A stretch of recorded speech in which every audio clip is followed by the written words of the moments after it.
এখানে যদি সিরাজউদ্দৌলার মোহনলাল একসাথে লড়াই করতে পারে দেশের মুক্তির জন্য, দেশ রক্ষার জন্য, ঠিক একইভাবে আমরা হিন্দু মুসলমান আমরা লড়াই করব, দিল্লির দাসত্বকে খান খান করব।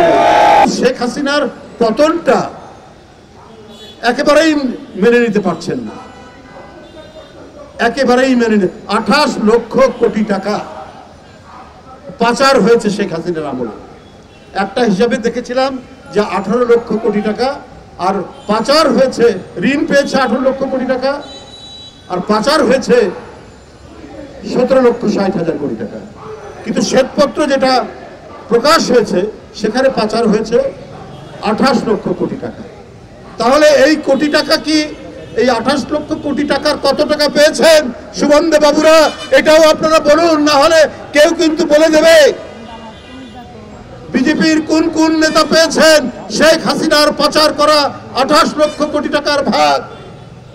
এটাও কিন্তু বাংলাদেশের মানুষ জেনে গেছে এবং আনুষ্ঠানিকভাবে হয়তো একদিন সেটা বলে দিবে। আমরা এত আন্দোলন সংগ্রাম, এত ত্যাগ, শিশু থেকে শুরু করে তরুণরা কাতারে জীবন দিল, তাদের রক্তাক্ত লাশ পড়ে থাকলো, গোটা বিশ্ব কেঁদে উঠেছে, গোটা বিশ্বের মানুষের চোখ দিয়ে কান্না ঝরেছে।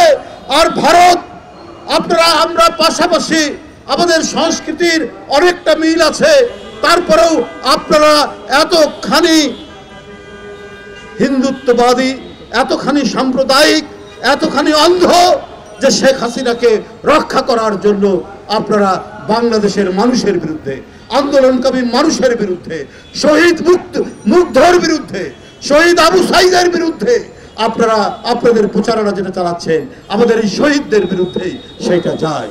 গণতন্ত্রের জন্য আমাদের মহান আত্মত্যাগ, সেই মহান আত্মত্যাগকে আপনারা ভুলুণ্ঠিত করার চেষ্টা করছেন, তাতে কোনো লাভ হবে না।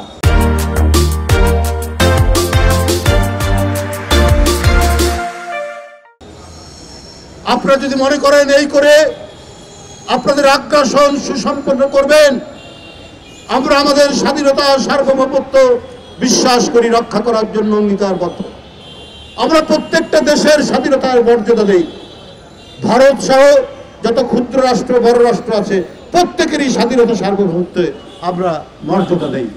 কিন্তু ভারতের শাসক গোষ্ঠী যদি মনে করে যে না, আমি সম্প্রসারণ চালিয়ে আমরা বাংলাদেশ, নেপাল, ভুটান এবং অন্যান্য আশেপাশের দেশ আমরা কবজা করে নেব, এইটা কিন্তু আপনারা মানে বোকার স্বর্গে বাস করছেন।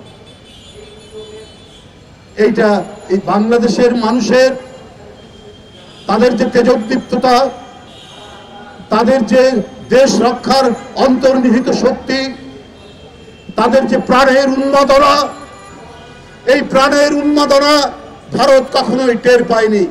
আপনাদের যদি অশুভ ইচ্ছা থাকে আমরাও তাহলে বলবো, আমাদের যে নবাবের এলাকা বাংলা, বিহার, উড়িষ্যা, আমরা সেইটা দাবি করব। যদি আপনারা এই রকম ভাবে একের পর এক বাংলাদেশের বিরুদ্ধে আগ্রাসী ভূমিকা পালন করেন। কই এই যে আমাদের জয়দেব বলেছে, তাকে নির্মম ভাবে হাসিনার পুলিশ পেটাচ্ছে, ও বলছে আমি হিন্দু, হাতে তার ইয়ের কি বলে যে আশীর্বাদের সুতা বাঁধা, এটা দেখাচ্ছে, তারপরেও পুলিশ থামছে না। এই যে আমাদের সঞ্জয় 4টা ফার্স্ট ক্লাস, শুধু ছাত্রদল করে বলে, শুধু বিএনপির রাজনীতি করে, ছাত্রদল করে, তাকে বিশ্ববিদ্যালয়ে সুযোগ দেওয়া হয়। অবনীন্দ্র দাস অপু, তার স্ত্রী ঢাকা বিশ্ববিদ্যালয়ের ছাত্র ছিল, তার স্ত্রী ঢাকা বিশ্ববিদ্যালয়, সে সরকারি চাকরি করে, শুধু অপুর স্ত্রী হওয়ার কারণে তাকে ওএসডি করেছে, আবার গ্রামের এক কলেজে বদলি করে রেখেছে। শেখ হাসিনার জুলুম থেকে জাতীয়তাবাদী মুসলমান, হিন্দু কেউ রক্ষা পায়নি, কাউকেও রক্ষা দেওয়া হয়নি।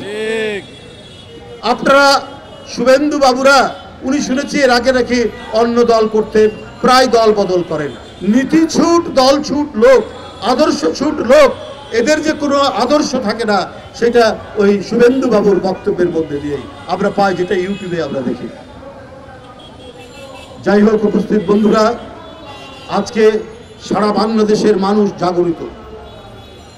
তাদের মনের যে জাগরণ, দেশ মাতৃকা রক্ষার জন্য, এখানে হিন্দু মুসলমান এই মৃত্তিকায় যাদের জন্ম, এখানে যেমন আমার জন্ম, শাইনের জন্ম, সবুর জন্ম, এখানে অপর্ণার জন্ম, এই মাটির সন্তান তারা, এখানে সঞ্জয়ের জন্ম, এখানে অপুর জন্ম, এখানে আমাদের আরো যারা নেতৃবৃন্দ আছেন সবার জন্য। ওরা এই দেশকে অন্যের গোলামীর কাছে বিক্রি করবে কেন? এখানে যদি সিরাজউদ্দৌলা আর মোহনলাল একসাথে লড়াই করতে পারে দেশের মুক্তির জন্য, দেশ রক্ষার জন্য, ঠিক একইভাবে আমরা হিন্দু মুসলমান আমরা লড়াই করব দিল্লির দাসত্বকে খান খান করব।